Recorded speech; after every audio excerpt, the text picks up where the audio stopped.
Advertencia, este programa va a ser muy malo. Floppy, un programa de erudición dactilar. Estelarizado por Eric Vicino, Poncho Castañeda, Fernando de Anda Y Alma Merino. El programa que tiene más vitamina C que todas las huevas juntas del planeta a Marte. Floppy Radio, el único programa transmitiendo en vivo ininterrumpidamente desde 1980.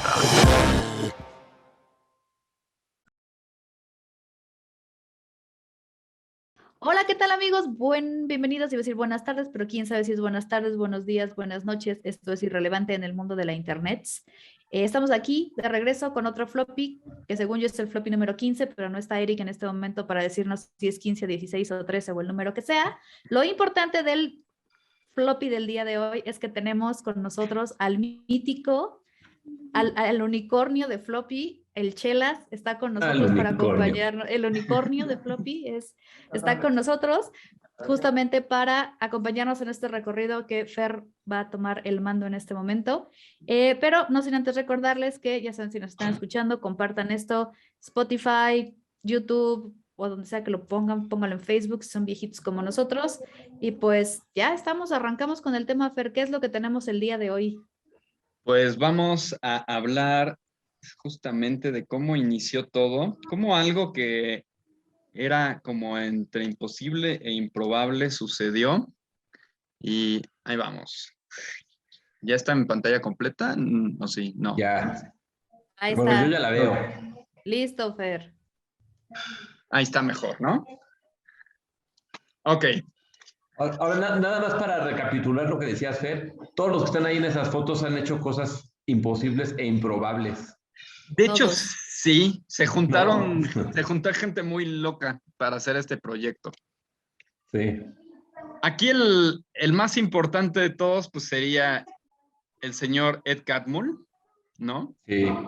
Y fíjate, todos nacieron, pues, más o menos en las mismas 2 décadas, ¿no? Tenemos a este que es el más ruquillo de todos, que se volvió el cineasta más rico de la historia, ¿no? A ver, aquí creo que tengo un botoncito. Gracias a que ahí está. ¿En serio? Sí, en su momento, pero vamos. En su momento, sí, en su momento. Vamos por partes, sí, antes de que se divorciara. Pero vamos para allá. Eso es complicado, eso lo complica todo. Sí, de hecho, todo. si no, no existiría Pixar.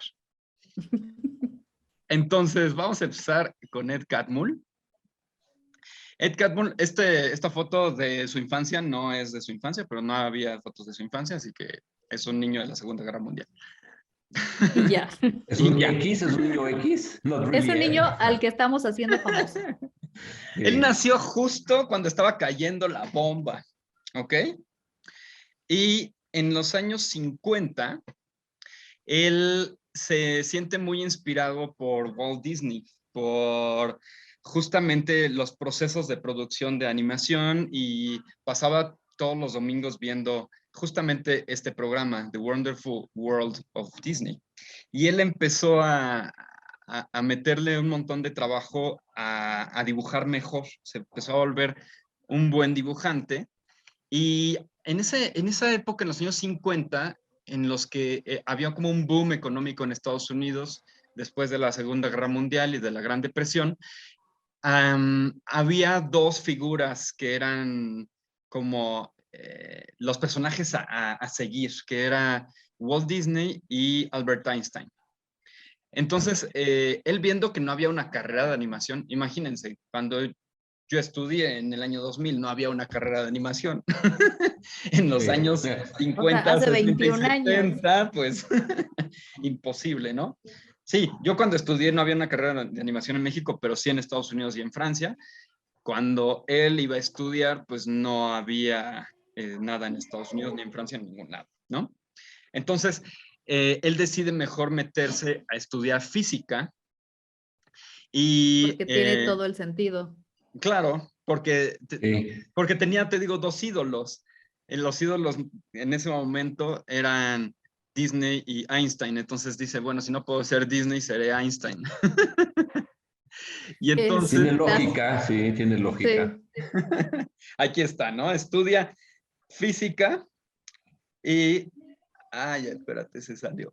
y estudia también después ingeniería computacional, que en ese momento en ingeniería computacional pues era como súper básica, ¿no? Estaban apenas empezando a construir transistores y me acuerdo que uno de los primeros frame buffers que él tuvo, o sea, para generar una sola imagen, era como un refrigerador entero y generaba una imagen de unos cuantos píxeles y en blanco y negro, ¿no?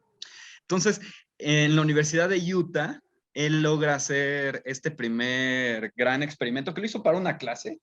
Ya sabes, es como... Sí. Pues es que si no, ¿cómo empiezas a probar? Pues que es O la sea, se única supone- forma de hacer las cosas en ese entonces, en tu Sí, clase. exacto. Ujú. Pues cómo empezó, por ejemplo, cómo empezó entornos virtuales, pues literalmente fue algo que se les ocurrió porque estaban en la universidad y podían experimentar con eso, si no, Sí. ¿en qué otro momento? Bueno, que queríamos hacer un juego que incluso hoy creo que sería complicado hacer. Sí. O incluso hoy sería bastante pesado hacerlo. Con el modelado en Lightwave de Fer y la instrucción técnica de Felipe Torres. En aquellos entonces. Y- Un saludo a En aquellos Felipe. entonces. Los guiones imposibles de Pablo y Eric. Sí, sí, sí, sí, sí. No, es que sí, La no. edición del padre Gregorio, Carlos Gómez Palacio y Germán Campos. En la nave. Sí, ustedes vayan y pidan dinero. Pero bueno, Perfecto, vamos. Nada es imposible. exacto. Entonces, Ed lo que decidió es ponerle yeso a su mano, pero se le olvidó ponerle vaselina o algo. Entonces, creo que le dolió bastante el proceso, pero bueno, sacó un molde de su propia mano y con este sistema que ven aquí, que es bueno, para los que están viéndolo y para los que están escuchando, es un sistema en el que mueves una pluma en 3 dimensiones y vas marcando puntos.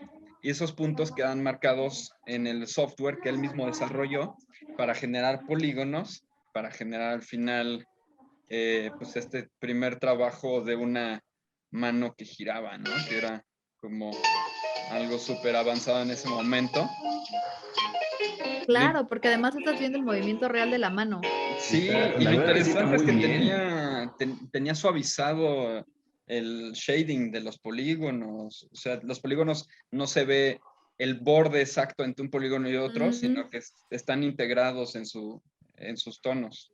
Y bueno, hay una parte en la que hasta la cámara se mete adentro de la mano, lo cual se ve muy raro, como si fuera un guante. Y Oye, Fer, bueno, pero dime una cosa, ¿cómo hizo esto en esos entonces si no había programas de animación? O sea, puro código, puro... él programó el software, sí. Ah, no, claro, no, man, está cañón este cuate. Sí. Él programó las matemáticas con las que a partir de trigonometría se iban a generar los polígonos y eso se iba a proyectar sobre un sensor, o sea, de alguna manera como plasmarlo en 2D, un poco como funcionan las cámaras, ¿no? O sea, Sí, haces sí. la trigonometría, lo plasmas en 2D y ese 2D lo presentas, lo rasterizas.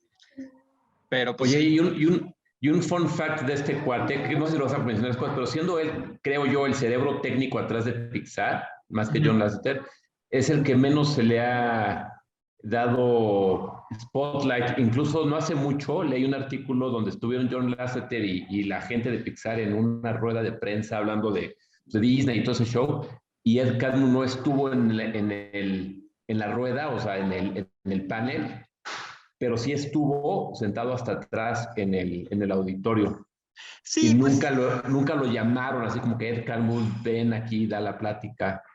es que él es No es más de un famoso. perfil bajo. Él, de hecho, el hecho de que haya terminado siendo el presidente de Pixar, pues fue como una especie de giro extraño del guión, porque él no es como un Steve Jobs que se impone y vengan a verme todos. Y, no, este cuate al Sí, no es un contrario. stage man. Sí. No, ajá. Entonces, pues hace en 1972 esto, y pues obviamente lo buscan para hacer la primera película de animación 3D de la historia en 1974, o sea, 20 años antes de que en verdad ocurriera. En la No, y New de hecho- York Institute of Technology, el señor Alexander Schur era un Sí. cuate que tenía, ve estas palabras, hazte cuenta, decía, our vision will speed up time, eventually deleting it. O sea, nuestra visión acelerará el tiempo hasta borrar, ¿no? Muy bien. No sé qué quiso decir eso, Y pero... todos los ingenieros wow. se quedaban así de, ¿qué? ¿De qué está hablando este señor? No, sí está súper raro. Sí, sí. Y todos los días decía, no quiero ser el nuevo Walt Disney. Pero en verdad quería ser el nuevo Walt Disney. Sí. Claro, pues es que yo creo que en esa época todos querían ser el nuevo Walt Disney. Sí. O sea, perdón, pero Sí, la no, claro. el nivel de innovación, lo que te veías en los parques, lo que veías en las películas, en términos de animación, Sí. pues es que, o sea, era la voz cantante y yo creo que durante mucho tiempo fue así, hasta que obviamente luego vienen estudios como DreamWorks, como Pixar, que ya, ¿no? En los pequeños Ujú. estudios más independientes y pequeños, que ya hablaban como de animación ya podían hablarle como al tú al tú, pero pues durante muchos años película que salía tenía que ser película de Disney para que estuviera animada con cierta calidad, con Sí, movimiento, totalmente. etcétera. Sí, Yo creo que eso porque pasó hasta que realmente salió Pixar, ¿eh? sí, Porque no creo que DreamWorks nunca le haya dado batalla. No. hubo competencia con los hermanos Fleischer en los años finales de los 30, pero pues vino la Segunda Guerra Mundial y los estudios Fleischer cayeron, pero si tú revisas, por ejemplo, la película esta de Gulliver, de los estudios Fleischer, y el programa de Superman, tenían algunas cosas hasta superiores a Disney en calidad, pero pues bueno, no sobrevivieron y Disney sí logró hacer cortometrajes para la milicia y cosas así, pues salió de la Segunda Guerra Mundial sin problemas y siguió produciendo. Entonces, para estos años, pues ya Disney estaba bastante establecido, pero de hecho iba a entrar en una etapa baja, porque justamente cuando Sí. muere Walt, empiezan Sí. a hacer animación de menor calidad y con historias menos ambiciosas. El problema de aquí, el New York Institute of Technology, que es donde el Alexander Shur contrata a estas personas, a Ed Catmull, a Malcolm Blanchard, a Albee Ray Smith y a David DiFrancesco, es que en este lugar sí estaban queriendo hacer la primera película de animación 3D, pero el señor Alexander Shur lo único que tenía era dinero. No tenía idea de cómo hacer cine y pues tenía un gran ego. Híjole, y eso es bien Entonces, complicado. entonces avanzaron mucho en la tecnología. Ed Catmull creía que se iban a tardar 10 años en lograr tener la tecnología lista para hacer una película. En verdad se tardaron 20. Wow. ¿No? Porque hasta 94 llegó Toy Story, ¿no? Entonces, pues sí, avanzaron un poco y 5 años después lo llama un barbón, pero entonces vámonos a la historia del barbón, porque eso está muy interesante. Oye, nada más una nota aquí, sí, pero haz de cuenta, antes de Toy Story, sí Disney y otros estudios sí habían aplicado, por ejemplo, animación por computadora tipo en Tron, Sí. con algunos backgrounds de La Bella y la Bestia, que Por ejemplo, surgió de esta misma tecnología, ¿no? Sí, es que habían desarrollos simultáneos. Tenías, por ejemplo, a Softimage, tenías Alias, tenías Wavefront, tenías muchos estudios haciendo, bueno, no muchos, ¿no? Alrededor de 7, 8 estudios, o bueno, compañías pequeñas de tecnología haciendo diferentes cosas. Hay que acordarnos de, por ejemplo, Terminator 2, que es 1991, creo. 1993 tenemos Jurassic Park, ¿no? En el 89 tenemos El Abismo y ahorita no me acuerdo cuándo es la escena de Sherlock Holmes, pero es del 80 y tantos y esa sí la resuelven los de Pixar justamente. Pero por ejemplo, la de la Jurassic Park del 93 la resuelve Industrial Light and Magic con el software de Softimage y terminación de Alias Wavefront también. Entonces no de Pixar, pero bueno, ¿por qué sucede eso? Ahorita vamos para allá. Entonces vamos con este señor George Lucas, ¿no? Esta sí, foto sí es real, así se veía de niño y así se veía de chamaco, ¿ok? Y bueno, él, después de estudiar, dirige primero THX, ¿no? Que es esta de acá arriba, THX 1183, creo que se llama. Es un fracaso en taquilla y los grandes proyectos que tenía con Coppola y otros para hacer el American Zoetrope y que dominara el cine estadounidense se caen un poco, pero 2 años después hace la película American Graffiti y genera un guión imposible. George Lucas era, la verdad es que un visionario tremendo y genera un guión en el que todas las escenas tenían efectos especiales y todas las escenas tenían efectos especiales que nunca se habían hecho y nadie sabía cómo lograr. Entonces, pues él hace un acuerdo muy interesante en el que para que le puedan producir la película, porque era muy caro todos los efectos especiales, él dice, bueno, ¿sabes qué? Me voy a quedar sin sueldo de director, pero me van a dar el dinero que hagan los monitos. Ahí lo chistoso, el merchandising, ¿no? Ahí lo chistoso es que el merchandising no existía para esa época. Es como si George Lucas del futuro hubiera viajado en el tiempo y le hubiera dado el consejo para lograrlo. Apuéstale a los muñequitos. Va a haber gente loca que conexione estos muñequitos. Exacto. Se van a vender en miles de dólares. Sí, Guarda es bastante muñequitos. difícil de explicar cómo sucedió eso, pero él hace este acuerdo y así de denme 3 pesos como director, yo me quedo con lo que generan los muñequitos y le funciona de maravilla porque a partir de eso se vuelve el único cineasta multimillonario del mundo. En su momento. Claro, en ese momento. Pero pues todavía ahorita hay pocos que tengan esa cantidad de millones. O sea, estamos hablando de cientos y cientos de millones. Igual y Peter Jackson, ahorita que le compraron Weta. Seguramente Peter Jackson sería el único que se puede comparar. Sí. Yo creo que Peter Jackson sí. Entonces, pues lo que hace este señor, déjame, me regreso, es que llama a Ed Catmull. Ven que Ed Catmull estaba trabajando con el loco de New York. Sí. Entonces, Ed Catmull, después de hacer Star Wars y que Star Wars tuviera gran éxito, dice, es que yo necesito unir la tecnología de las computadoras con el cine para lograr otras cosas. De hecho, el rancho de el Skywalker Ranch, el rancho de George Lucas, se vuelve la base de toda la tecnología digital relacionada con el cine, el audio, la edición y todo este tipo de cosas que usamos ahorita. O sea, ahí surgieron el primer editor de video, el primer editor de audio. Panasonic hizo las primeras pruebas de cámara ahí mismo.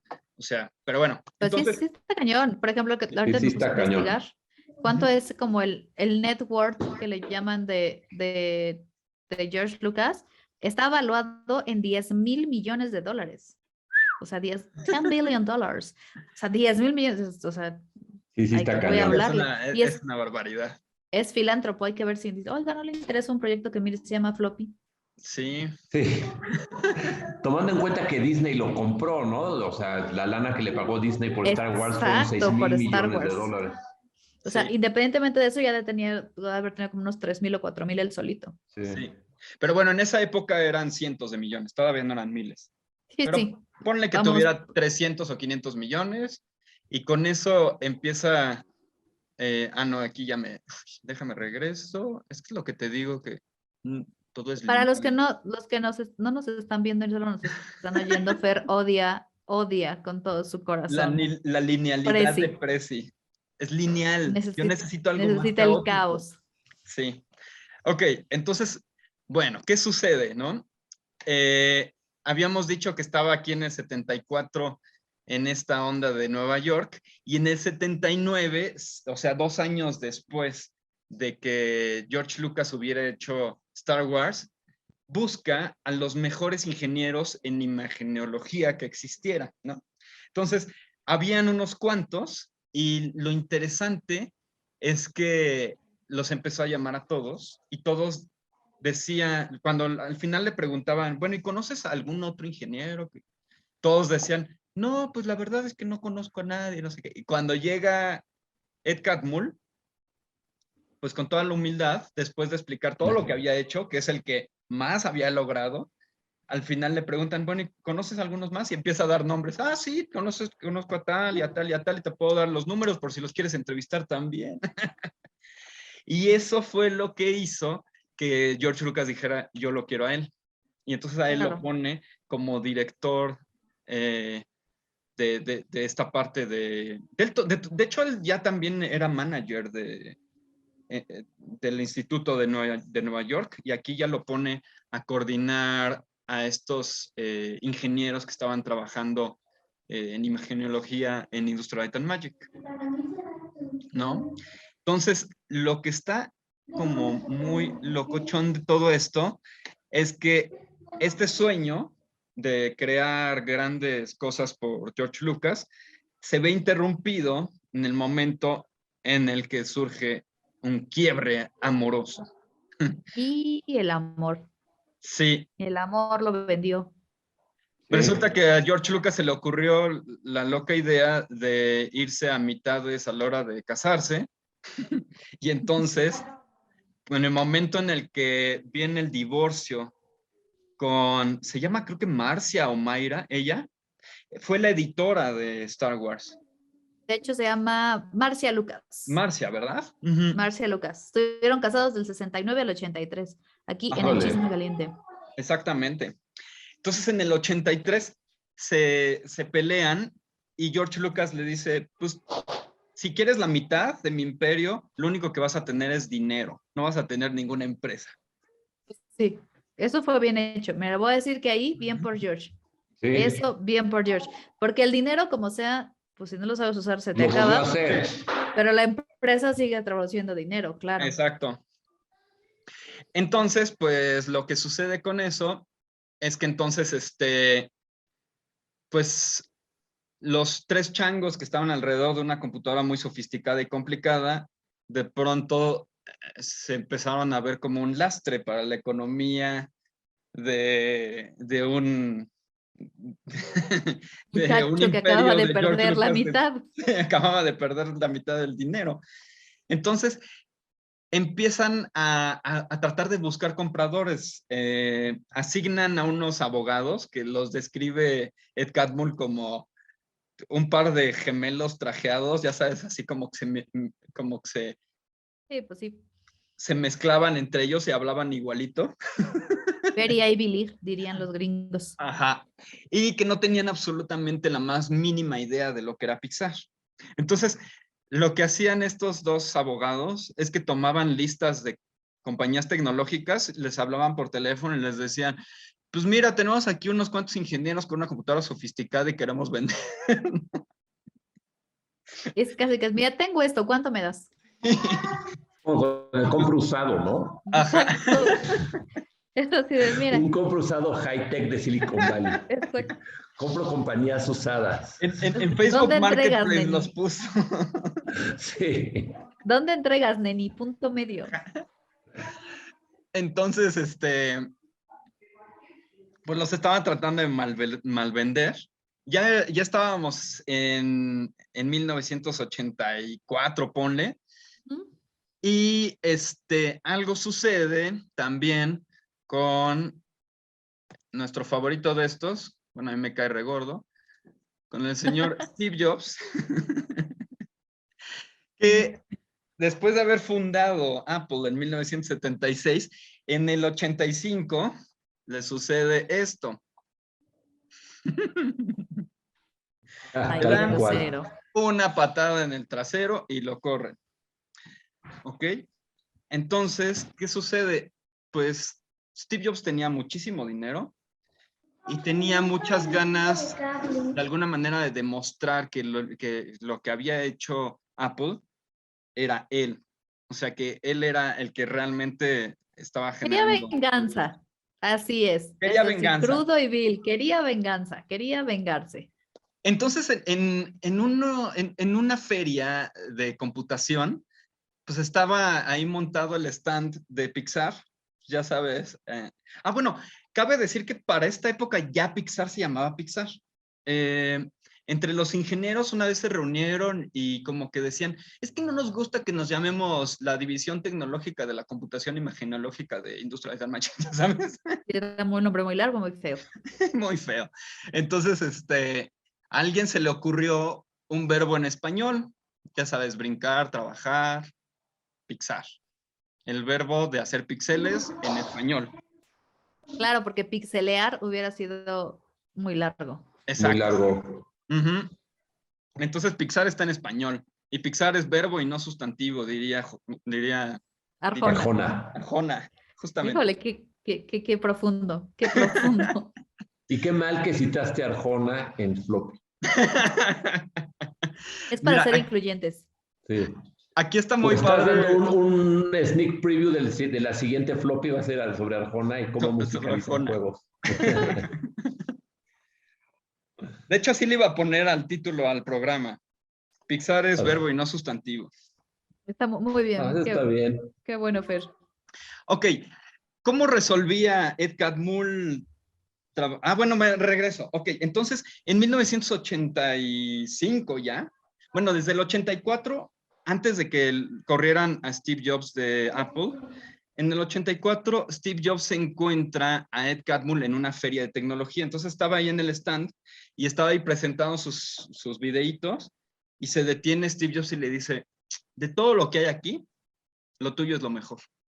Y ya se va, ¿no? Y es como, oh, Steve Jobs me dijo algo. No, estaba súper emocionado Ed Catmull.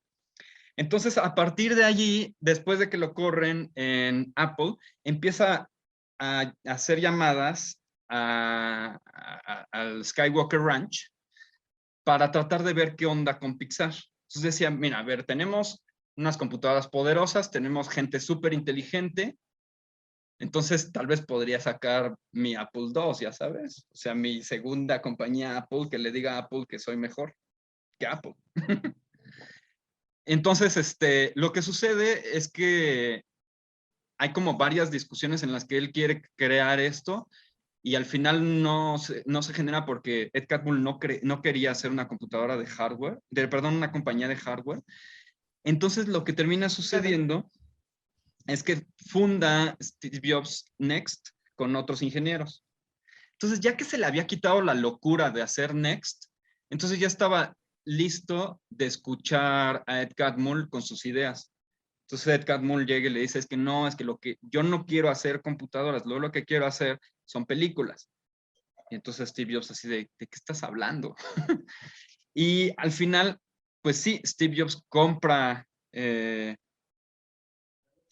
Pixar y pues durante varios años, Pixar lo único que reportaba eran pérdidas. Año tras año, bueno, aquí está la Apple Computer. Y ahí está. Año tras año, Ed Catmull llegaba a la oficina de Steve Jobs a decirle, oye, ¿me prestas otros millones de dólares más?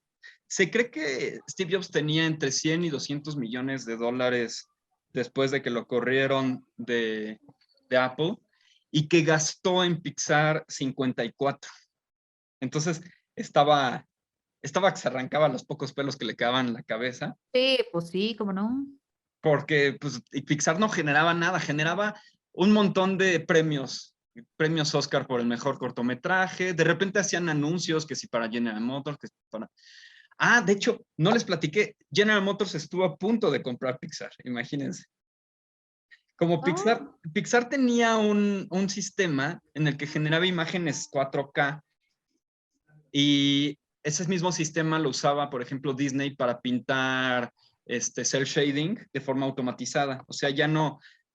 El proceso de cel shading, que es cuando tomas un acetato y dibujas ese cuadro del personaje, digamos que es un Mickey, entonces estás dibujando a Mickey, haces la línea y luego tienes que hacer con acrílico del otro lado los colores.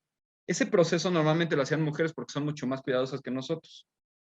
Entonces, ese proceso de entintado del color lo lograron automatizar en Pixar. Entonces tenían esta máquina y esta máquina la empezaban a comprar le empezaban a comprar distintos distintas compañías de tecnología y General Motors fue una de las que dijo, pues si hacen esto igual y nos interesa. ¿Te imaginas qué raro hubiera sido que Pixar hubiera sido comprado por General Motors? Oye, ¿eso cuándo fue? O sea, ¿fue el principio de Pixar o ya en los 90s o en los 2000s? No. Eso fue en el divorcio. O sea, antes de que Steve Jobs comprara, antes de que Steve Jobs comprara Pixar, General Motors estuvo interesado y a nadita se quedó de comprarlo. Híjole, ¿cómo funcionan las cosas para bien de todos al final? Sí, en este caso todo salió bien. Y bueno, Steve Jobs lo compró y hay una frase muy buena que le preguntan a Ed Catmull cómo lograba. Bueno, Ed Catmull le pregunta a Steve Jobs, ¿cómo le hace para negociar con la gente que no está de acuerdo con él? Y entonces la respuesta de Steve Jobs es, les digo una y otra vez lo mismo hasta que entiendan. o sea, cuando hablas con Steve Jobs, no puedes tú tener la razón, siempre la tiene que tener él. Y bueno, tampoco es tan cierto, ¿no? Porque él explica, Ed Catmull, que a la hora de argumentar, lo que él iba haciendo es que Ed Catmull también repetía la idea una y otra vez. Y hazte cuenta que si Steve Jobs le contraargumentaba y le colgaba, entonces él tenía que preparar un contraargumento y le volvía a marcar una semana después. Y entonces le volvía a dar un argumento rapidísimo Steve Jobs, mucho más rápido de lo que Ed Catmull podía generar cualquier cosa. Y entonces Ed Catmull tenía que volver a pensar en otro contraargumento hasta que lograban avanzar en la negociación. Y era dificilísimo porque durante mucho tiempo Pixar hacía sus propias computadoras, el software de animación y las animaciones.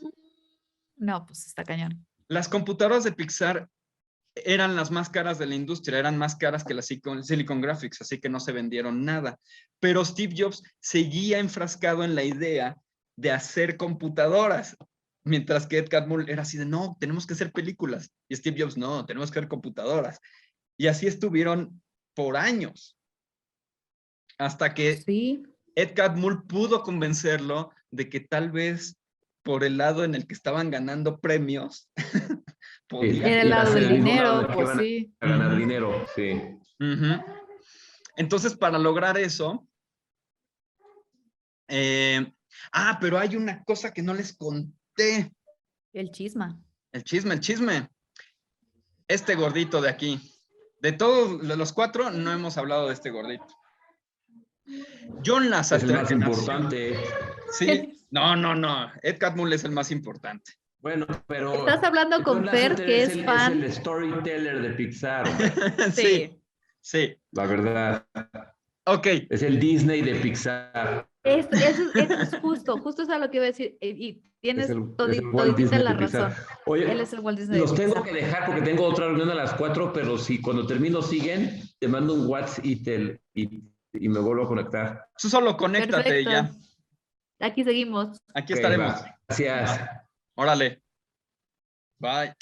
Ok. Bye. John Lasseter nació en 1955, entonces voy a más hacer o menos en los mismos. solamente un comentario que tiene toda la razón. El Chelas, el mítico Chelas.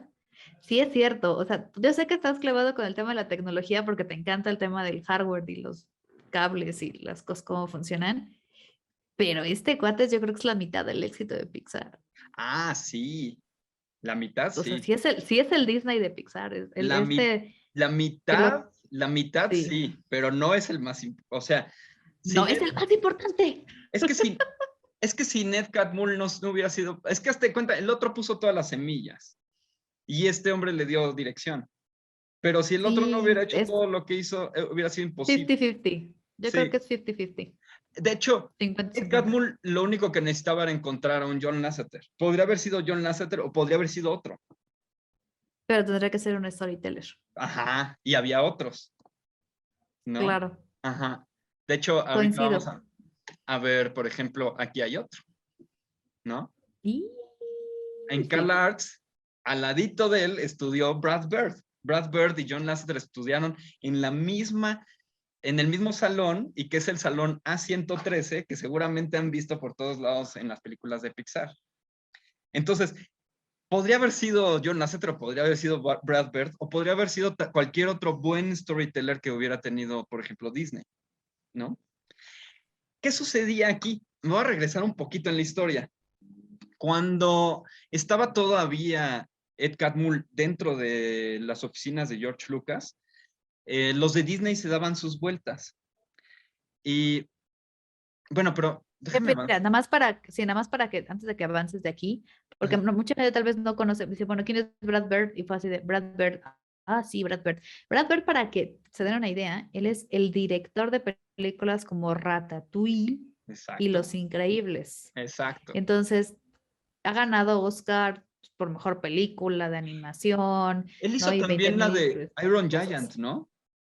Iron Giant también es Es de del Gigante de DreamWorks, ¿no? Hierro, también, Ujú. también es de DreamWorks, también es de este muchacho Brad Bird. Entonces, ese salón, que es parte de la mítica de Pixar, que le ponen siempre la 113 a diferentes cosas, Ujú. justamente por honor a este salón, porque yo creo que, como decías tú, podría ser John Lasseter o Brad Bird o cualquiera de los que estaban en ese salón porque tenían algo, tenían esas ganas de contar Exacto. historias animadas. Exacto. Por eso siento que es más importante Ed Catmull, porque Ed Catmull puso el piso y aquí le puso el asiento a John Lasseter, y John Lasseter se sentó. Sí, vamos a decir que yo voy a decir que no creo que sea más importante, yo creo que están en una mitad y mitad Pues en el mitad tema y de, mitad. Ujú. es como Steve Jobs y Wozniak, o sea, Ay, pues yo es le voy a 50-50, Wozniak. a Wozniak, exacto, ya sabía que ahí ibas a tener, es como esa lucha, pero yo creo que sí, entonces sí, para los que no sepan, pues obviamente John Lasseter es el director de todas las películas del principio de Es el Pixar. gordito de playera hawaiana que seguramente todos han visto. Exactamente. Que aquí no estaba gordito, míralo. Ah, era un flaquillo ahí, pero pues luego el dinero, la fama, el poder, la comida. La comida. Entonces, en el 75 estudió en CalArts, en el 79 entra a Disney, pero era todo un visionario, John Lasseter. Entonces, ya sabes, es como esos partidos políticos en los que si te mueves no sales en la fotografía.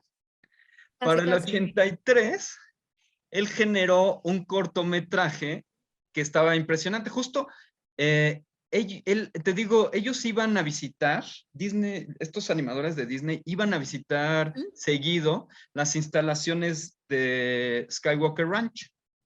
Y entonces, la mayoría de los animadores se burlaban, decían, ¿qué es eso de las computadoras y el 3D?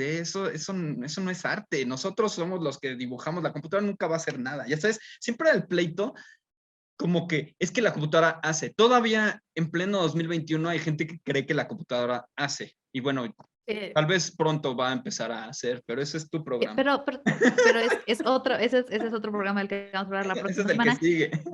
Ese es el que sigue de las computadoras que hacen cosas, pero aún así, o sea, a ver, las computadoras no hacen nada. No Hay hace. gente que programa cosas, que les da instrucciones, que las computadoras ejecutan millones de veces más rápido de las que le ejuta un ser humano. Entonces creo que aquí, Bueno, alineándonos al tema de eso hasta hoy, pero ya es lo que hay sabemos, algunas es lo que es cositas. real. Ya hay algunas cositas ocurriendo ahí medio rarillas que ya Que ya hablaremos en tu platicaremos programa. la chisma de la inteligencia chisma. artificial.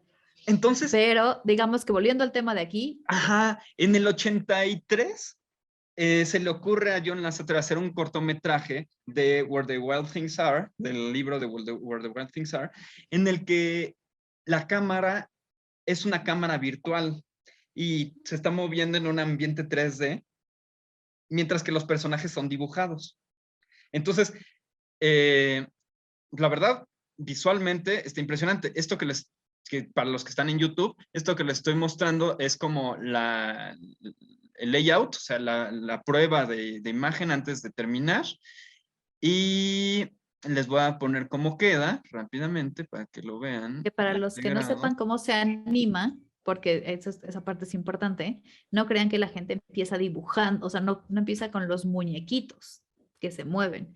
Empieza con estos polígonos que nos enseñó Fer al principio, que es básicamente figuras geométricas que van dándole la idea de dónde van a estar los personajes, digamos que en relación al espacio. Y lo que Exacto. estamos viendo ahorita ya es la forma terminada, que es cuando ya le ponen, que para los que no vieron, les vamos a poner aquí arriba también la entrevista con Rafa Cárdenas, que es el animador.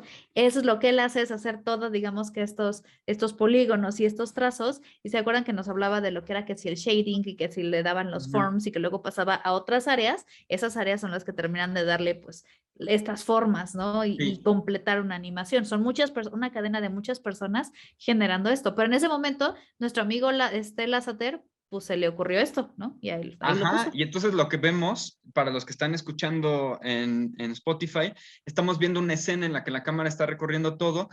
La casa sí está rendereada en 3D y se ve muy bien.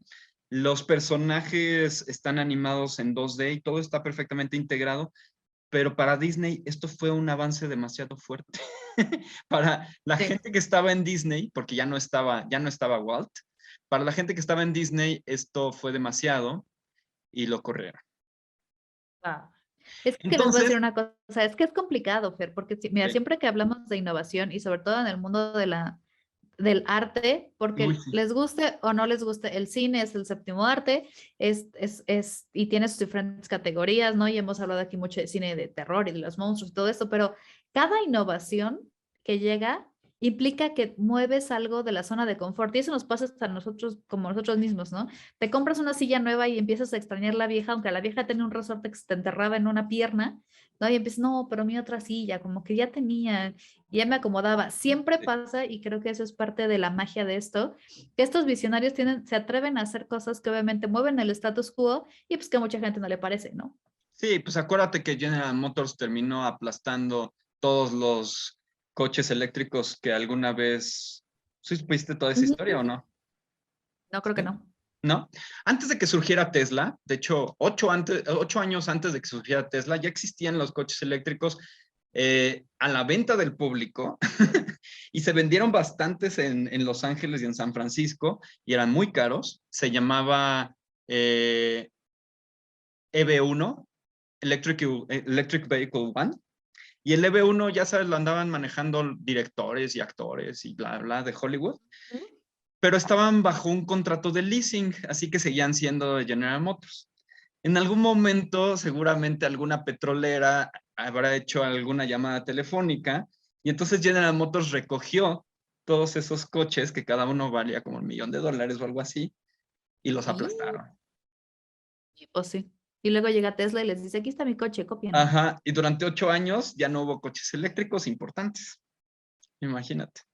Sí, pues te digo, lo mismo le pasó a mi amigo Lasseter, tenía esta idea que si te fijan, sí, la animación, o sea, pero es romper todo el esquema de animación, porque acuérdense que Disney animaba cuadro por cuadro, Sí. dibujo 2D, ¿no? Las personas dibujando y ya teniendo estas plantillas largas de dibujo, y pasado eso obviamente se renderizaban en computadoras y toda esa parte, ¿no? Para darle sentido a la película, pero todo el dibujo eran verdaderamente artistas que se ponían a dibujar a los muñequitos, y aquí lo que les está diciendo es, no, mira, una computadora va a agarrar una base y le va a dar vida, y entonces nos vamos a ahorrar tiempo y dinero y manos. Y ya ¿no? nada más tenemos que dibujar Básicamente. los monitos y ya no el fondo, pero aparte, los fondos eran estáticos. Es que Sí. el planteamiento de John Lasseter era muy interesante porque los fondos de Disney eran estáticos. Los de los hermanos Fleischer que te platicaba hace ratito, que son los de También Betty eran Boop estáticos. y todo esto, ellos sí usaban fondos 3D para algunas escenas. Claro. Ajá.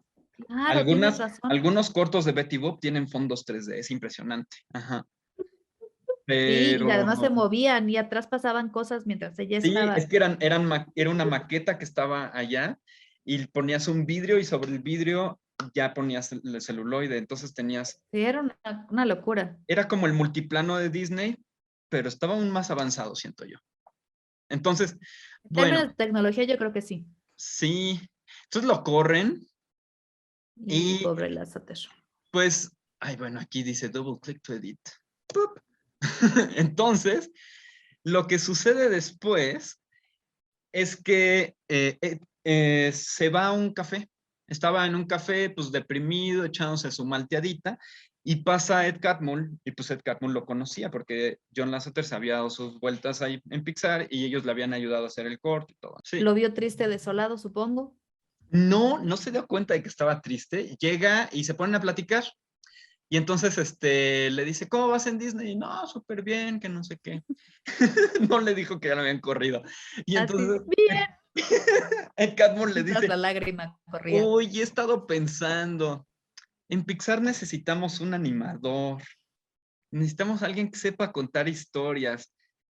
¿Tú crees que estarás interesado? Y él, uy, déjame ver, tengo que ver en Disney si voy a salir o no, cómo negociaríamos eso. Y entonces se hizo el interesante, pero ya estaba más que corrido. Pues es que uno no puede mostrar la debilidad, el terror en los ojos, así. Y bueno, ya, el chiste es que lo contrata y en ese momento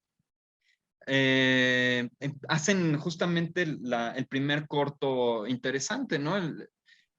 Apenas en ese año, 1984, por aquí.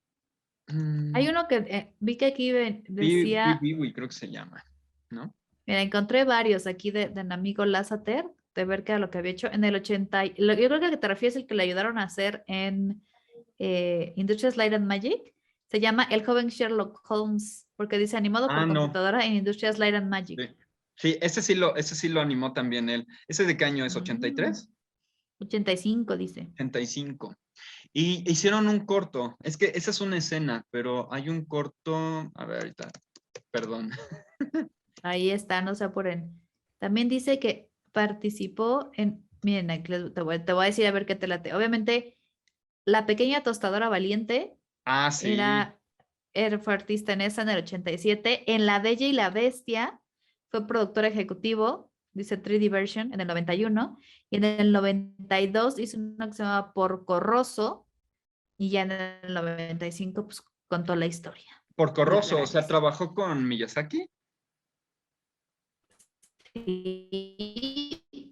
Wow. No, si te digo que de Hayao Miyazaki. Esta es la que yo estaba Te digo buscando. que mi amigo Lázate, tú me lo Sí. estás ahí No, peluceando, pero no. tiene mucho mérito, pero no, él no podría haber, no podría haber, haberlo Ya, no te logrado por su cuenta nada solo. más, ¿no?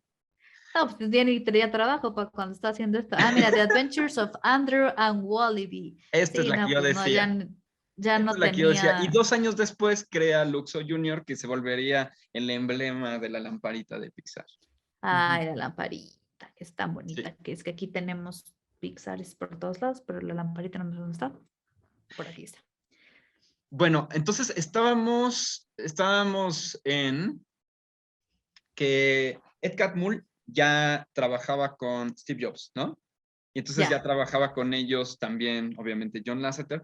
Pero te digo que Steve Jobs se enfocaba en que quería hacer computadoras. Es lo que sabía hacer. Volviendo al tema de que haces lo que te sientes cómodo haciendo, Sí, razón por la totalmente. cual hacemos floppy, versión radio. Haces lo que te sientes, lo que te sientes bien haciendo. Entonces, pues obviamente, ¿qué sabía hacer Steve Jobs? Computadoras. Exacto. Entrar a otro mundo era complicado. Ajá. Entonces, ¿qué sucede? Bueno, se van a negociar con Disney. En ese momento estaba Michael Eisner, que Michael Eisner había generado junto con Katzenberg. Michael Eisner lo pueden ubicar como Lord Farquaad de la película de Shrek. ¿Te acuerdas de Lord Farquaad? Sí, claro. Bueno, pues resulta que Katzenberg se enoja con Michael Eisner y funda con Spielberg DreamWorks, y el villano dice pues que sea Michael Eisner, y entonces Lord Farquaad tiene la cara de Michael Eisner. Ok. O sea, por eso nunca yo lo que les digo, tengan cuidado con quién se pelean, porque luego, bueno. Entonces, Michael Eisner con Katzenberg había generado como el nuevo boom de Disney a partir de 1989 con La Sirenita. Entonces tenías La Sirenita, La Bella y la Bestia y todas estas grandes películas que no había habido de esas películas buenas desde los 70 prácticamente, desde que muere Walt. Entonces, Michael Eisner estaba empezando a probar diferentes cosas.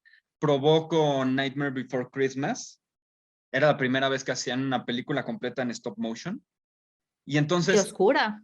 sí, muy Y oscuro. con Tim Burton. Sí. Y entonces pues llegan Steve Jobs, llega Ed Catmull y llega John Lasseter a pedir junta con Michael Eisner y, oye, te traemos unas pruebas de animación, te traemos este proyecto. Y entonces Disney dice, bueno, pues si me la rifé con stop motion, ahora me la voy a rifar con 3D. Pero siempre pensando en que iba a ser una película como de quinta, como straight to DVD prácticamente. Bueno, para VHS. Entonces, Straight to video, que le llamaban le straight to siguen video le llamando. llamaban, ¿verdad? Entonces, estaba desesperado Steve Jobs. Te digo que había gastado 54 millones de dólares que se tiraban a la basura prácticamente. Y estaba tan desesperado que hablaba por teléfono de repente con algunas compañías y preguntaba cuánto pagarían por Pixar. Y al final no es que lo quisiera vender, sino solamente quería saber si valía algo lo que estaba haciendo. Ay, este muchacho. Entonces, llegan a negociar con Disney y la verdad es que negocian muy mal porque Disney dice, pues mira, yo me voy a quedar con todas las ganancias de los muñequitos y todo el merchandising y Porque no le aparte, preguntaron a George Lucas. Ahí ajá, estuvo el error. ahí Ahí estuvo estuvo el el error. error. Ed Catmull debería haber sabido de eso, pero pues yo creo que ya se le había olvidado. Estaba muy metido en las compus. Sí. Entonces, ¿qué pasó allí? El 5% de las utilidades iban a ser para Pixar. Y habían firmado un contrato para 3 películas. Pero cada película les tomaba hacerla 8 años. El chiste es que firmaron el contrato, se pusieron a hacer Toy Story. Al principio, Sí, seguramente no. ya se Ese fue un saben contrato mal. Sí, no, terrible contrato. Muy abusivo de parte de Disney y estos cuates muy urgidos. Entonces, seguramente ya saben la historia de que Woody era malo y todo esto, ¿no? ¿O no? ¿Tú no te sabes la historia? Yo no me sé esa historia, pero así como yo, seguramente mucha gente que nos escucha. Pues bueno, en unos tratamientos del guión, Woody era un desgraciado. Y entonces solamente andaba fregando a todos los Pues desde mi muñecos. perspectiva tampoco era tan buena gente, ¿eh? Pero bueno, no vamos a debatir aquí no vamos a hacer un debate sobre la personalidad de Woody, pero tampoco era así que digas qué buena persona. Es un poco ególatra y así, pero no es Pero no es malo, no no es es un villano. bully, ajá. O sea, pero en la original aterrorizaba los juguetes, los destrozaba, hasta cuenta un poco como el vecino, pero siendo juguete él Ah, también. ya. Ajá, porque como él era el juguete más importante, pues tenía que mantener a todos a raya. Entonces era una especie de dictador. Y pues de repente Bien, los de Disney decían, ¿sabes qué? Tienes que cambiar ese guión porque estamos odiando a Woody, ¿no? que lo odio. Ujú. Mientras tanto, sucedía que un financiero judío andaba trabajando, no me acuerdo si en Pepsi, no sé qué, una empresa X, y le llama por teléfono Steve Jobs y le dice, necesito que trabajes en una de mis compañías. Entonces toma un coche y se va a las afueras de San Francisco y enfrente de una fábrica como, no me acuerdo si era de zapatos o de carbón, no sé, un lugar horrible, entra y le dicen, no, pues aquí es Pixar.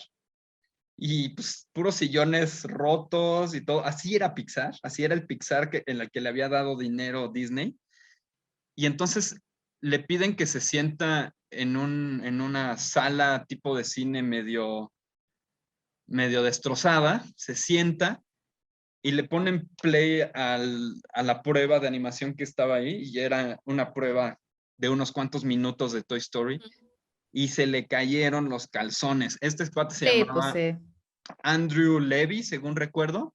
Ahorita te lo checos. Es el libro de Lawrence Levy, To Pixar and Beyond. Este cuate lo contratan justamente para manejar las finanzas. Entonces, lo primero que revisa es, a ver, ok, tenemos un departamento encargado de hacer el software Renderman, ¿no? Y el software se llamaba en ese momento Marionette. Marionette nos sirve perfecto para animar y todo eso. Ese no se va a vender. Ese permaneció dentro de la empresa siempre y nunca se licenció para afuera hasta que se convirtió en Presto, que es el que ahorita usan. Pero Renderman, que es el que se usa para hacer el renderizado, ese sí se vende. Y entonces, a ver, él así de, a ver, ok, vamos a revisar las finanzas de Renderman, ok, Renderman sí funciona. A ver, eso de que están construyendo computadoras, ¿cómo está ese negocio? Y lo reviso y fue así, no, cierren esto. Fue revisando todos los aspectos financieros de la empresa y luego va al contrato con Disney y revisa el contrato y dice, a ver, tenemos que hacer 3 películas. ¿Cuánto tarda en las películas en hacerse? 8 años. Ok, son 24 años amarrados a Disney. ¿Cuánto nos van a dar de utilidad? 5%. Ya sabes, empieza a hacer su... Sí, pues es que cuando haces los números ya no te sale. Saca la calculadora y a ver, ¿cuánto le debemos a Steve? 54 millones. Chale. Entonces, no, pues que se Entonces, forme Steve aquí. Lawrence decía, a ver, si hacemos que Toy Story sea la película más exitosa hasta ahorita, ¿cuánto ganaríamos? Ok, y si la siguiente es igual de exitosa, y si la siguiente también, no da. Así de, pues mire, señor, haciendo números, usted está perdido. Está quebrado. Sí, básicamente Pixar estaba quebrado, aún que fuera la más exitosa. Entonces, esto ya era hacia 1994, ¿no? Hacia 1994, exactamente. Entonces, deciden que la única manera de hacer que Pixar entrara en orden financiero era multiplicar la cantidad de películas que hacían, generar una película cada año. Entonces eso iba a hacer contratar mucha más gente, pero para eso necesitaban tener mucha más dinero, y para renegociar con Disney tenían que tener otro tanto, un 50% de dinero para poderlo negociar con ellos, para que las utilidades pudieran tenerlas al 50% que eran las que quería Steve Jobs. Claro. Porque Steve Jobs decía, ok, 5% de utilidades, sí, negociamos mal, vamos por 50. Entonces lo que se plantean es sacar el IPO, o sea, salir a bolsa una semana después de que haya salido Toy Story. Sí, imagínate. Sí, es riesgoso. Sí, Imagínate el riesgo. Con las uñas así, se metían la mano, se comían las uñas de los dedos. Estás haciendo la primera película de animación 3D, no sabes cómo va a reaccionar el público. Y aparte... No sabes si les va a gustar la historia, porque además, si o sea, como siempre decimos, es como proyecto que haría el Chelas, que a ver si regresa, pero es, ok, estás sentado y te dices, la historia, te voy a contar, ¿qué es? Son unos muñecos. Cobran vida cuando nadie los ve, ¿no? Y son de un niño que se llama Andy. Y entonces esos muñecos tienen aventuras. Y la aventura está en que llega un juguete que no sabe que es un juguete porque cree que es real. Go. Entonces, o sea, el juguete no sabe que es juguete y entonces ¿cómo se enteraban los otros juguetes? No, eso no importa, el chiste es que el juguete es espacial y el otro es un vaquero. No, pues no, ya sí. O sea, si te lo cuentan, si solo te lo cuentan, sí está complicado. Sí. Voy a decir que está complicado. Aparte, agrégale el hecho de que muchos de las animaciones 3D de esa época te generaban mareo, vómito, se veían feas. Ajá. No sé si te acuerdas que había unas caricaturas que por querer resaltar el 3D, no era, parecía, o sea, de repente te hacían unos giros en la cámara, sí. como si las cosas te botaran. Había uno que ocurría en una ciudad que se llama Mainframe, ¿te acuerdas? Que era... Sí.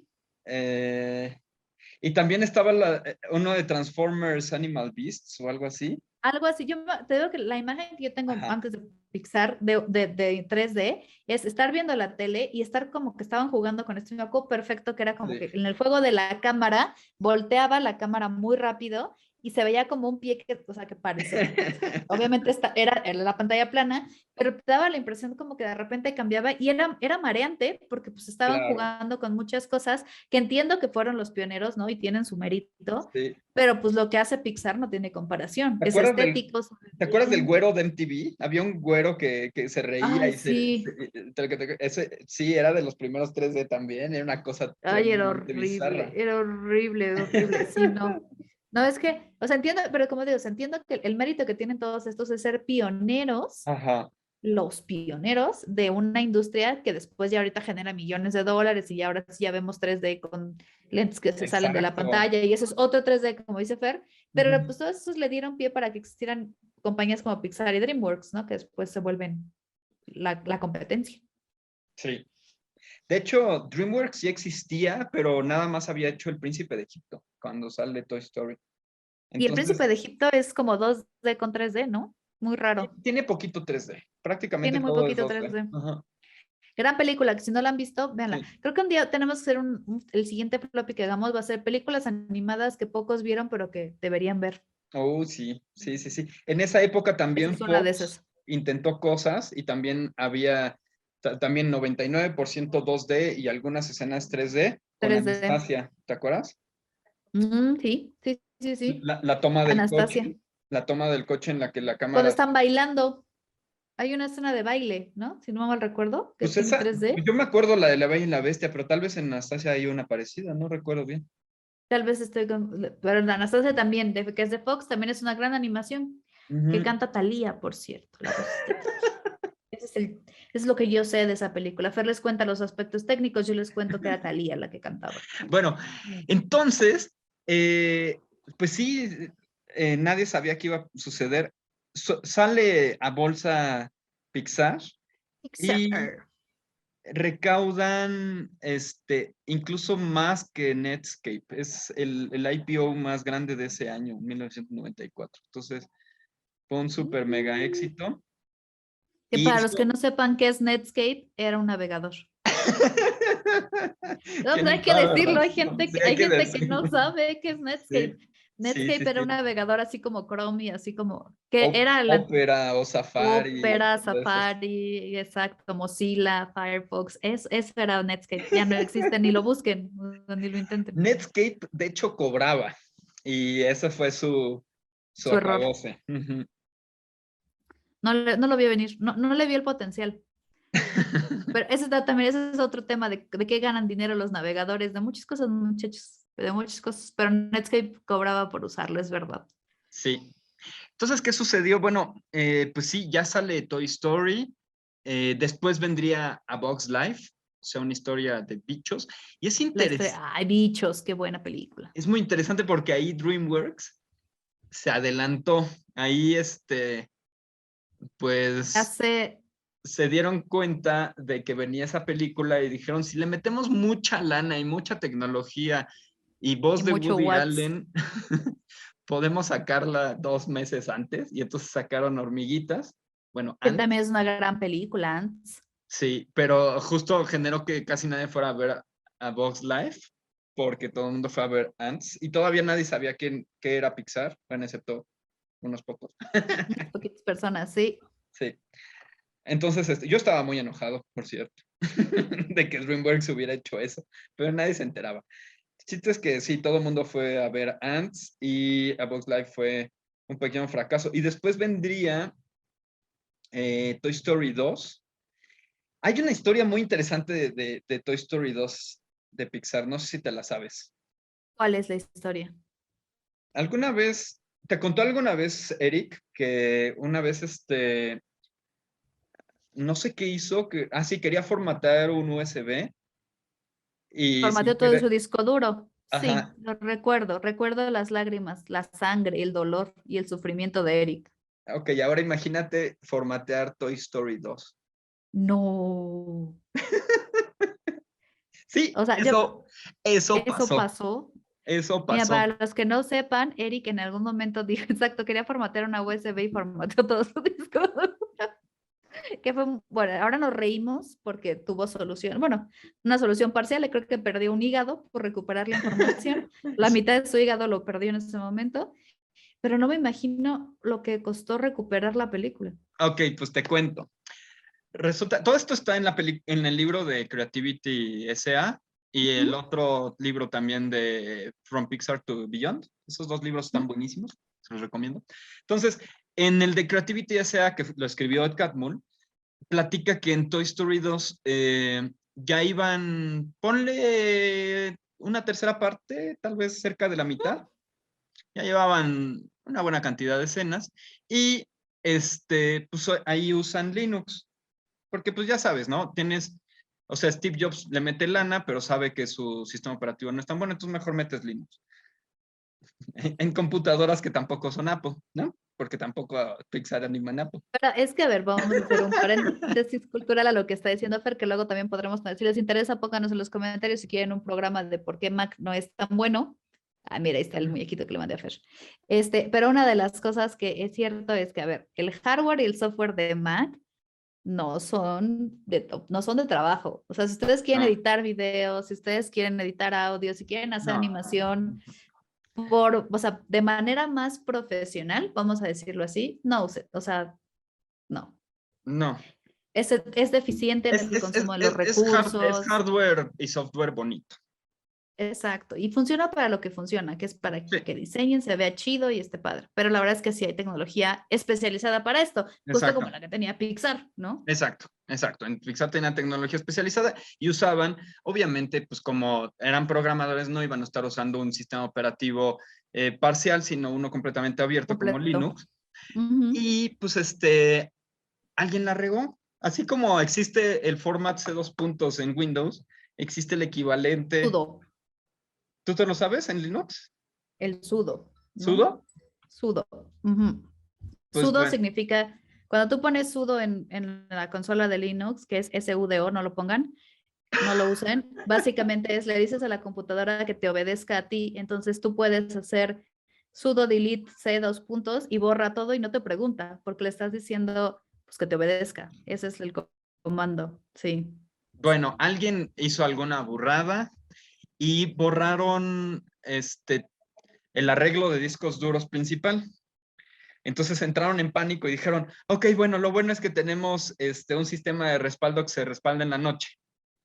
Y fueron al sistema de respaldo y resulta que el sistema de respaldo llevaba semanas descompuesto y nadie lo había fallado. De hecho, para si quieren saber qué es sudo, ya lo busqué para no quedarme nada más así, significa super user do. En inglés. Entonces, ese es el superusuario y es el comando que mata o sea, no lo hagan. Si lo usan ese comando en Linux, básicamente les da poder sobre todo y van a matar algo. No lo usen. Bueno, pues el chiste es que alguien borró la película y no había respaldo. Alguien. Seguro fue Catmull. No, seguro fue alguien que le cortaron las manos y ya no apareció. Es interesante en el libro porque uno justamente lo primero que piensa es quién fue, ¿no? Y vamos a dar una patada. Y no, dice Ed que lo primero que hizo fue hacer una reunión con todos los ingenieros y decirles, señores, esto es lo que pasó. Seguramente el que cometió el error sabe quién es. No nos vamos a poner a investigar quién fue, no vamos a correr a nadie, pero vamos a ver cómo resolverlo ya. Sí, es que es lo más sano, la verdad. Ya luego si quieres, miren, hay muchísimas formas de saberlo, puedes ver quién está en el log de la computadora, pues supongo que puedes entrar a ver qué comandos se activaron, ¿no? Checar el log del servidor, pero la verdad es que en el momento, o sea, imagínate, tienes una apuesta, ¿no? Tenemos que sacar 3 películas súper exitosas para que esto no llegue, no llegue Hacienda, el IRS gringo y nos parta a la mitad, ¿no? Y no tener que declararnos en bancarrota. O entonces, no se vuelva a presentar la ex de George Lucas. Exacto, o que no vengan aquí alguien y nos quite toda la vida. Entonces, pues, ¿qué es lo que te queda hacer? Arreglarlo. Let's fix it. Sí, pues sí, totalmente de acuerdo. Bien por el muchacho Catmull. Y fue interesante porque resulta que una de las empleadas de Pixar, de repente se le prendió el foco. Se tardó, no sé cuánto se habrá tardado, bueno, pero se prende el foco y dice, oye, pero yo me llevé una copia. Lo que pasa es que ella había estado embarazada. Y entonces, mientras estuvo embarazada, se llevó... su casa, claro. Se llevó una Programando. copia de su película, de la película a su casa para seguir trabajando desde ahí. Entonces, ya sabes, todo el mundo pescó el coche y vamos a casa de ella. Entonces ya rescatar la película y ya la llevaron y el problema es que sí se perdieron varios meses. Bueno, pero no es lo mismo meses que años. Exacto. Sí, porque si no hubieran tenido que, pues, quebrar y ya. Simplemente no hubieran podido entregar la película y no estaban en finanzas sanas, así que hubieran tenido que quebrar. Sí, porque no era como que pudieran, porque, o sea, les voy a decir, recuperar información, nada es irrecuperable, pero el Ujú. costo de recuperarlo es lo que lo hace complicado. Por ejemplo, en las Torres Gemelas, que obviamente, como saben, pues un accidente, bueno, un accidente, fue un ataque terrorista que pasó en Estados Unidos, que se cayeron las torres, había supercomputadoras de empresas financieras que estaban ahí, que la información se almacenaba ahí. Entonces, Sí. lo que hicieron fue, encontraron obviamente los escombros, sacaron esas supercomputadoras y se gastaron millones de dólares en recuperar la información. Y fue posible recuperarla. O sea, Pues las aquí el computadoras cuento estaban es que no se pensadas. podía, ¿eh? ¿Quién sabe qué habrán hecho? ¿Quién Te sabe digo, qué o a lo habrá mejor no hecho? tenían el tiempo o el recurso para poder mandarla con alguien súper Sí, especializado. quién No, me sabe. imagino que estaban vueltos locos. O sea, me imagino Sí. que era una locura eso. También como a Box Life no había tenido el éxito financiero que ellos querían, andaban un poco justos de lana, Exacto. A lo mejor habían les crecido dijeron, muchísimo la plantilla, "Ujú". ya no quedaba tiempo. Entonces, Sí, no, porque recuperarlo a lo mejor le decían, sí, pero nos toma 6 meses recuperarles la información. Entonces, ¿para qué? pues mejor me pongo a trabajar como loco. Pues sí, no, Pues no, sí. no. Y pues sí, y empezaron a no dormir y así, y luego una pareja que tenía un hijo ahí en Pixar, casi se les muere el hijo porque lo dejaron en el coche y estaban tan desvelados que se les había olvidado. Todo un drama, pero la sacaron, Toy Story 2. Toy Story 2. Pero ahora me voy a ir más adelante, porque si no nos vamos a quedar como con algunas peliculitas y eso. Creo que el chisme se pone interesante cuando Disney enloquece. Porque pues Te pasa muy seguido. Michael Eisner, te digo, le había apostado justo a estas películas de Otra vez Princesas, de 1989 hasta 94, que le funcionó, La Sirenita, etcétera, ¿no? Y La Bella y la Bestia y bla, bla, bla. Y luego ya con Pocahontas y todo eso empezó a descarrilarse un poco. Y se dio cuenta Eisner, porque cualquiera se daría cuenta, que el 3D estaba funcionando re bien, pero se confundió. De repente creyó que era el 3D lo que estaba funcionando muy bien y no necesariamente una buena historia.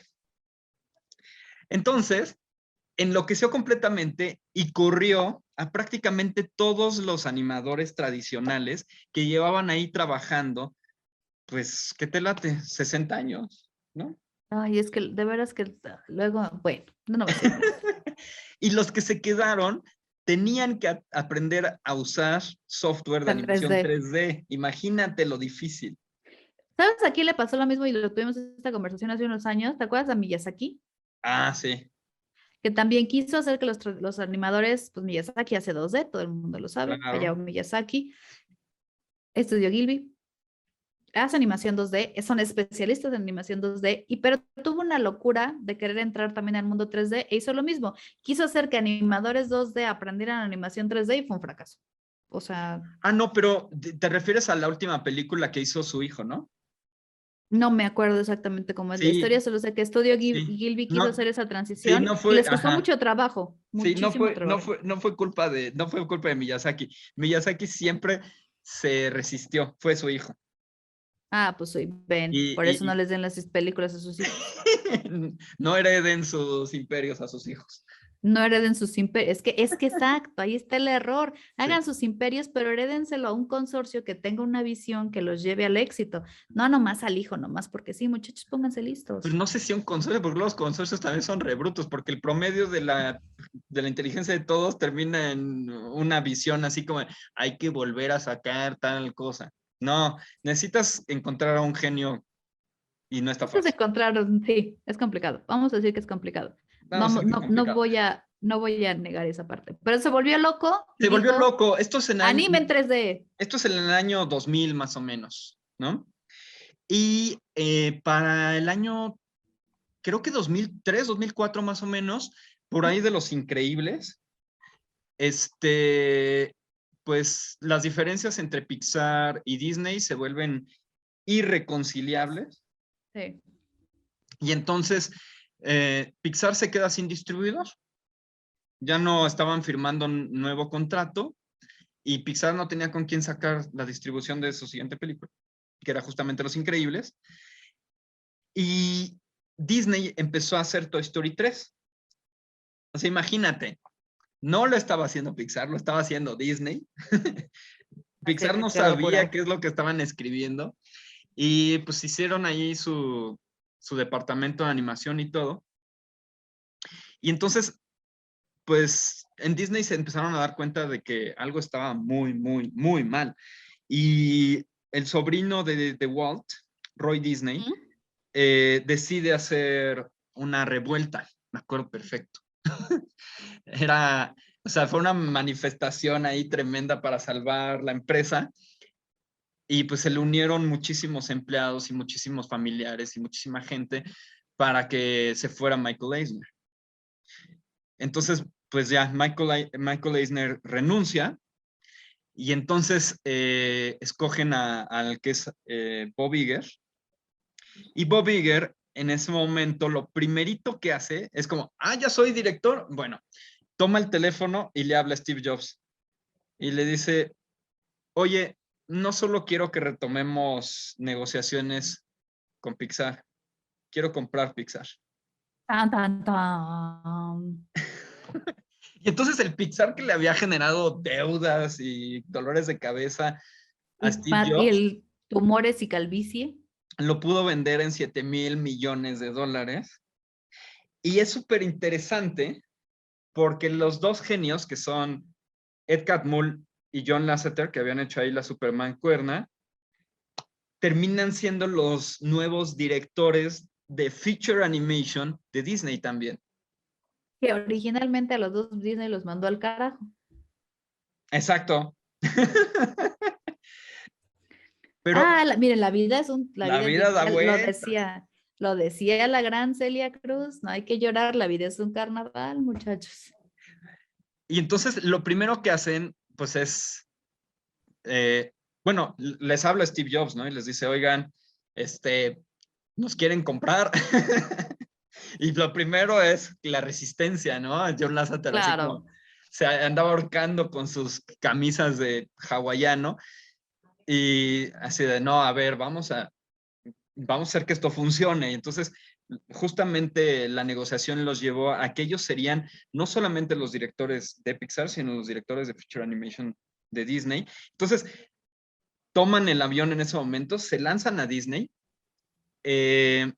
entran a donde están haciendo Toy Story 3 y fue horrible. Sí, pues sí. Se sienta John Lasseter y les dice, pónganmela.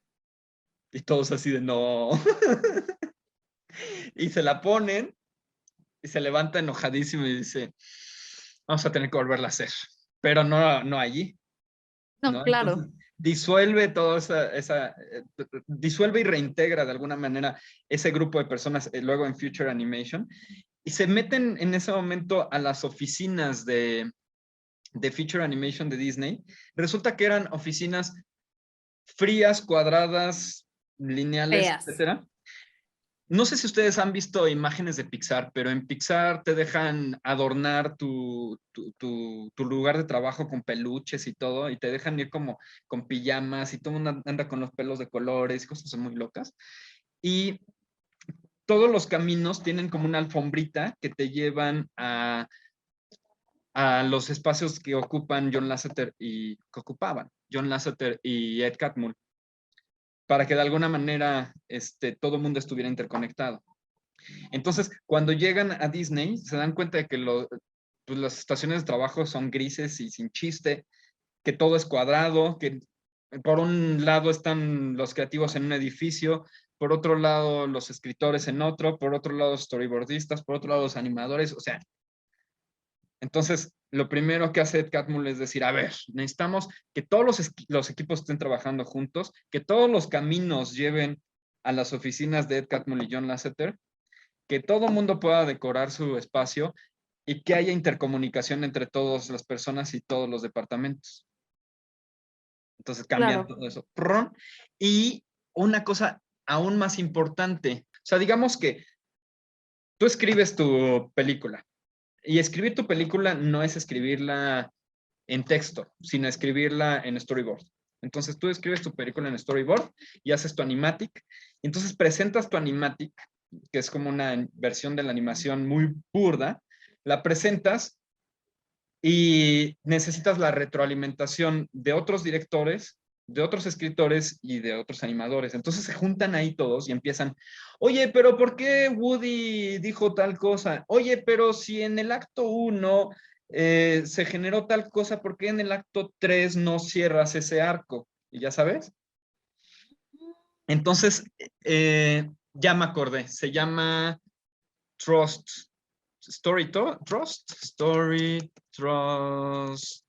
Trust. Story Trust es el de Disney, el de Pixar es Pixar. Brain Trust. Bueno, ok. Entonces, se le llama Brain Trust a esta forma de trabajar. Entonces, cuando ellos llegan a Disney, inmediatamente implementan el sistema de Story Trust en Disney. Y eso es muy chistoso porque hay un año en el que pareciera que uno se da cuenta de que ya se mezclaron Disney y Pixar, porque se intercambiaron. Hazte de cuenta que Disney siempre era sobre la princesa y sus problemas, ¿no? O cómo resolver su problema, para cómo avanzar el personaje, bla, bla. Pixar, mientras tanto, era ¿qué pasaría si? Y planteas una idea más extraña, ¿no? Entonces, por ejemplo, si tú ves Wreck-It Ralph, que es ¿de qué año es Wreck-It Ralph? Si tú ves, ahorita te digo. de 2012. Si tú ves Wreck-It Ralph, que es de Disney, es como una película de qué pasaría si. Se ve un poco como Toy Story, pero de videojuegos, ¿no? Sí, sí. Y si tú ves en ese momento lo que sacó Pixar, es Brave, que es de princesas. Claro. En ese momento siento yo que la marca de Pixar quedó un poco fusionada con la marca de Disney. Aunque Claro, tienen porque Big tecnología Hero distinta y 6, por cosas. ejemplo, Ujú. Big Hero 6, que es la que sería como más Pixar, es de Disney. Ajá. Hay muchas de Disney que parecen de Pixar. Esta de Encanto de repente parece de Pixar, ¿no? Entonces, ese momento Perdón, en me el estaba que... ahogando. No te preocupes. Ah, ya te ves rojita. Sí, perdón, me estaba ahogando con mi propia saliva. Ups. Y bueno, lo que al final sucedió es que, pues, John Lasseter no es muy bueno como... Negociando, seguro. No, con sus límites físicos a la hora de celebrar. Ah. Y entonces lo corren de Pixar hace pocos años Acoso. por acoso. Porque resulta que celebraba dando de besitos a todo el mundo. No, pues no. Y ya También, en ese señor momento, Lasseter. un año después, 2 años después, más o menos, Ed Catmull se salió. Y te digo, yo siento que Pixar ya es un estudio más, aunque sí es un gran estudio, pero ya es bastante similar a Disney y a otros, ¿no? Tú ves de repente películas incluso en Netflix y ya están presentándote cosas muy interesantes. O sea, digamos que ya es difícil competir en el mismo juego que ellos inventaron. ¿A tú qué opinas? Pues es que, mira, te voy a decir, la verdad es que ya es difícil porque obviamente una vez que te absorbe un megacorporativo, Ujú. pues tampoco es que vas a... O sea, hay muchas cosas que los que te tienes que ajustar, qué es lo que le pasó a Marvel, lo que le está pasando a Star Wars, como, o sea, te vuelves parte como decíamos, del gran corporativo que lo que quiere es sacar dinero y pues de ahí ya está bien difícil moverse. Sí, y mira, por ejemplo, yo cuando tenía una escuela de arte, tuve una expositora justamente de Pixar, que trabajó en los storyboards de esta película. Ay, se me olvidó ahorita el nombre. La que es como metafísica, la que es como de la vida y la muerte. Soul, exactamente. Ella trabajó en Soul y también trabajó, por ejemplo, en Sony haciendo Spider-Man Into the Spider-Verse. O sea, antes tú tenías como plantillas más fijas de trabajadores y ahorita van brincando de estudio en estudio. De alguna manera eso también hace de proyecto en proyecto. Que de alguna manera se pierde. Sí, se homogeneiza la calidad de todos. No, creo que, mira, como decíamos, por un lado está bien, porque creo que efectivamente ya la animación llegó a otro nivel, ¿no? Y ahora vemos cosas en 3D muy buenas, no solo de Disney o de Pixar, creo que también DreamWorks, por ejemplo, la de Cómo entrenar a tu dragón es una gran película en cuanto a historia y en cuanto a lo visual, o sea, como ya ves como muchas cosas, gracias a estos intercambios justo de personas. ¿Tú viste la de Spider-Man Into the Spider-Verse? Claro, sí, la vi, la tengo. Increíble esa película. Es una gran película. No, por ejemplo, llevamos ese nivel de animación que además mezcla y que la historia es buena, pero además ese tema de los, ya sabes, ese estilo como graffiti que a mí me encanta, es como, de verdad es muy bueno, pero creo que si no hubiera este intercambio de animadores y esta exposición, pues sí, no sería posible. Y luego, pues como decíamos, la verdad es que lo triste de ahí es que terminan John Lasseter lo corrieron justamente por momentos como Me Too, Ajá. porque son 2019 personas lo que corrieron.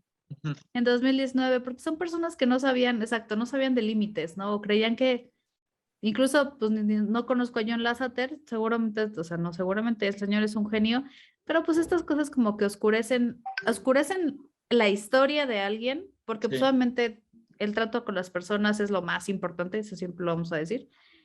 Pero pues al final de cuentas, yo creo que el legado de Pixar es justamente más allá de lo que Lasseter puede o no hacer, y más allá incluso de Ed Catmull, es lo que decíamos de atreverse a hacer cosas que otros no se atrevieron en su momento, ¿no? Y que venía desde sus orígenes. Lo que sí le reconozco es que haya tenido la visión para contar las historias que tenía que contar en su momento, que se atreviera a apostarle estas historias y que no perdiera la fe, porque cuando Steve Jobs los iba a vender, pues bien pudieron haber dicho, güey, pues a mí dame mi lana. Sí. Vende esto a la goma, pero ¿no? Pues, supongo que les tocaba eso, dinero y ya. Pero el que estuvieran, el que se atrevieran, el que lucharan, pues eso es lo que hace la diferencia y creo que eso es lo que hace que las historias trasciendan a las personas. Y, y el legado de Pixar, pues solamente trasciende a las personas con las que han trabajado ahí. Sí, pues lástima por esos errores que cometió y por Cars 2. ¿Qué odias, Cars 2? O tendremos algún programa que sea películas que odia Fernando. Cars 2 es una de esas películas. Y pues sí, eso fue Pixar. Pero sí, la verdad pues es muy que bien. Sí fue muy interesante. Un dato que alguna vez me pareció muy loco. Las imágenes, ustedes saben que son 24 cuadros por segundo, ¿no? Y por lo tanto son cientos de miles de imágenes que se necesitan hacer para una película. Cada una tomaba 4 horas en renderearse por ahí de finales de los 90. Y hasta hace poco, lo último que supe es que aun cuando las computadoras son como 10 millones de veces más poderosas, siguen tardándose 4 horas porque los animadores siempre complicamos las cosas. Porque los animadores siempre tienden a ponerle un polígono más. Sí. Exactamente. Está súper bien. Pues, chicos y chicas que nos siguen desde Floppy, esto fue Floppy Pixar. Ya saben, déjenos comentarios, díganos qué les gustó, síganos en Floppy Radio, ya saben, Facebook, Instagram, YouTube, Spotify. Aquí nos quedamos para ustedes. Y la próxima semana les tendremos algún La próxima semana esperemos estén los otros 2 miembros del equipo que hoy no pudieron estar, a los cuales les mandamos un becho y un abacho. Y pues justamente veremos algo sobre inteligencia artificial y qué tan inteligente es lo inteligente y qué tan artificial es lo artificial. Fer, nos vamos. Nos vemos. Te mando un besote, Almita. Cuídate mucho. Besos, Y Fer. abrazos a todo el público y gracias por seguirnos. Bye. Gracias a todos ustedes por ser parte de este cambio. Y recuerden, voten por Floppy Radio. O mejor aún, hagan el hashtag Floppy Radio. Gracias. Escucha Floppy Radio, me gusta radio, me gusta Floppy. Soy super ñoño y quiero escuchar esto.